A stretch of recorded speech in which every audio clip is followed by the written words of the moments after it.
As an actor, I get scripts. And it's my job to stay on script, to say my lines and bring to life a character that someone else wrote. Now, these roles don't represent the kind of man I am in my real life, but that's what I love about acting. I get to live inside characters very different from myself. But often when I get these roles, I'm surprised. Because a lot of the characters I play ooze machismo, charisma, and power. But when I look in the mirror, it's just not how I see myself. But it was how Hollywood saw me. And over time, I started to notice a parallel between the roles I was playing as a man, both on screen and off. I have been pretending to be a man that I'm not my entire life. Pretending to be strong when I felt weak. Confident when I felt insecure. And tough when really I was struggling. I think for the most part, I've just been kind of putting on a show. But I'm tired of pretending. And I can tell you right now that it is exhausting trying to be man enough for everyone all the time.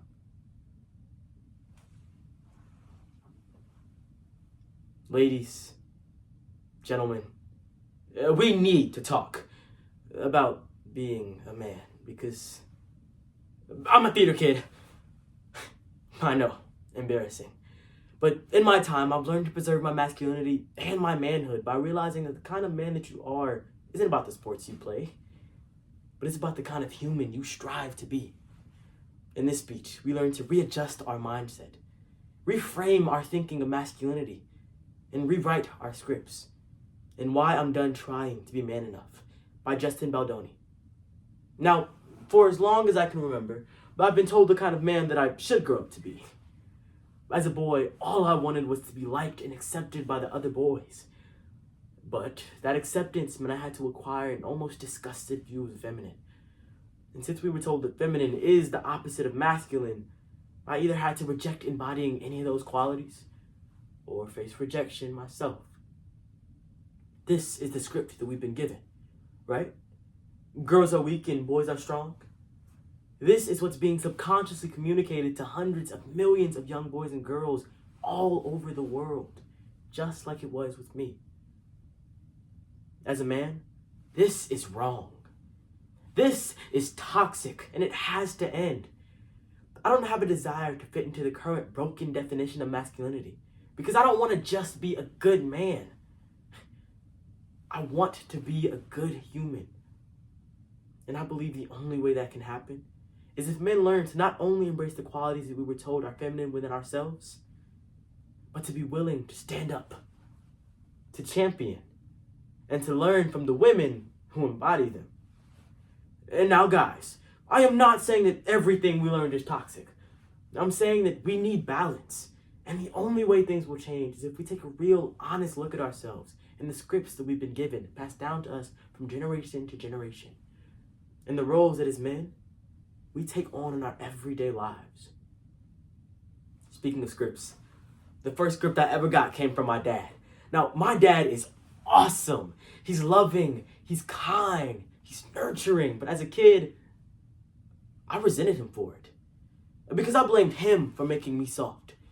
Because being soft meant that I was bullied. See, my dad wasn't traditionally masculine, so he didn't teach me how to hunt or how to fight, man stuff. Instead, he taught me what he knew. That being a man was about sacrifice and doing whatever you can to take care of your family. But there was another role I learned how to play for my dad, who I discovered learned it from his dad. That role was to suffer in silence. And now, years later, I find myself playing that role too. So why couldn't my grandfather just reach out to another man and ask for help? Why does my dad to this day still think he's got to do it all on his own? It's not because we're all just like strong, silent types. A lot of us men are really good at talking. Just not about anything real. If it's about work, sports, politics, or women, we have no problem sharing our opinions. But if it's about our insecurities, our struggles, or our fear of failure, then it's like we become paralyzed. Some of the ways that I've been trying to break free of this behavior are by creating experiences that force me to be vulnerable. Because in doing so, I try to take away its power. And my display of vulnerability can in some cases give other men permission to do the same. Now, I've learned that if I want to practice vulnerability, then I would need to build myself a system of accountability. About a year ago, I posted this photo. Now, afterwards, I was scrolling through some of the comments, and I see one of my female fans attack her boyfriend in the picture. And he responded by saying, "Please stop tagging me in this gay stuff. Thanks."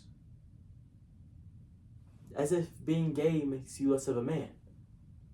So I took a deep breath, and I responded. I said very politely that I was just curious as to why my love for my wife qualified as gay stuff. I told him how I was on an exploration of my masculinity and how really I just wanted to learn. Now, he responded immediately, and I thought he was going to go off on me, but instead, he apologized. He told me how growing up, public displays of affection were looked down on. He told me how he was wrestling and struggling with his ego. And he told me how much he loved his girlfriend and how thankful he was for her patience. Then, a week later, he messaged me again. This time, he sent me a photo of him on one knee proposing. And all he said was, "Thank you." I've been this guy. I get it. See, publicly, he was just playing his role, rejecting the feminine, right? But really, he was waiting for permission to express himself, to be seen or heard, and all he needed was another man holding him accountable.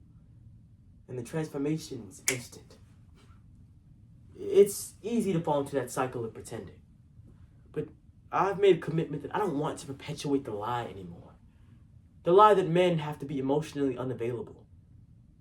That we have to be stoic or quiet, because I have been all those things, and I can tell you, they don't work.